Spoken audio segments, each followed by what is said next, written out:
Hey guys, this is Gaijin Hunter. As you know, I've been playing the living daylights out of Monster Hunter World on my PlayStation 4 Pro.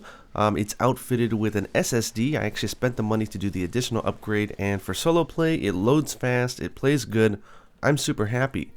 But as some of you might know, I recently purchased an Xbox One X, and I've been very interested to try it out on that console because, I mean, the price tag is larger, so it kind of makes sense, but the machine is more powerful than the PlayStation 4 Pro, so I was really excited to see if whether or not the engine for Monster Hunter World could take advantage of that extra power.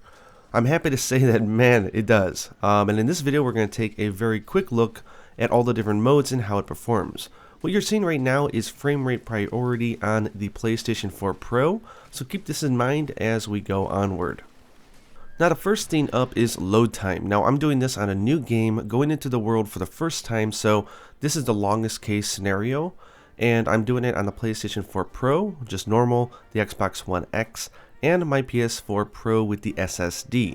Now if you notice, there are two loads when you go into a quest. One is the preload, which seems to be more about reading the assets off the drive, and then there's a second load, which is that sort of, loading gray bar, which seems to be more computational.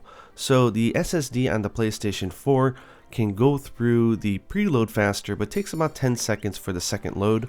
But the Xbox One X, while it takes a little bit longer in that first load, it smashes the gray bar load in only 6 seconds. It's really impressive. It's just a little bit behind the SSD, and that's a hard drive. No extra cost or anything needed. I'm blown away. Now the first thing I tried out was resolution mode, and I am super impressed. This might be the main mode that I play on. On the PlayStation 4 Pro, it looks really nice, but performance goes down to about 30 frames per second, and it doesn't feel that different than if you do the graphics priority, which we'll get to, but it's not really the most optimal way to play. You notice here, like with resolution mode, I'm getting good frames per second, maybe not a consistent 60 across the board, but smooth and really looking nice. This is how it's going to look on a 4K TV. It's going to look unbelievable, and you're not going to get that sacrifice in performance, which is exactly what the Xbox One X promised, so I'm impressed. Quick tip: if you're just starting the game, the very first quest against the Great Jagras actually has a Puke Puke, and if you spend just about an hour to farm it, maybe even less, you can make a weapon for Puke Puke, and that is a fine way to start the game. Next up was graphics priority, and this is just not cutting it. This is obviously 30 frames per second. I looked at the draw distance and things on the screen should be more.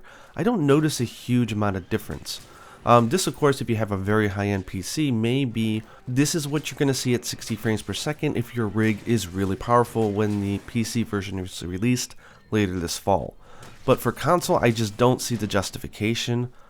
Just the gameplay suffers too much, I think, and you really don't get much visually in return because all the other modes look really gorgeous. Go ahead and smash this Great Jagras face in. And next up, the one everyone wants to know, which is frame rate priority, playing in 1080p. And here we go. If you notice, it's really smooth. It's smoother than the PlayStation 4 Pro, and it just looks really good. So we're going to go into a little bit more action sequences here, and you can see the frame rate. It holds up really well. I mean, I don't think it's 60 across the board, but it's good enough to feel very silky smooth. Now in retrospect, I suppose hammer is not the best weapon to be showing off 60 frames per second because there's a lot of intentional frame delays that they're putting in there as you smack the monster, just so it feels that you have weight behind the weapon. But watch the monsters and their movement, and I think you can get a real grip, an idea of how smooth this actually runs. Puke, go down. Bad lizard. Wyvern thingy. Bird.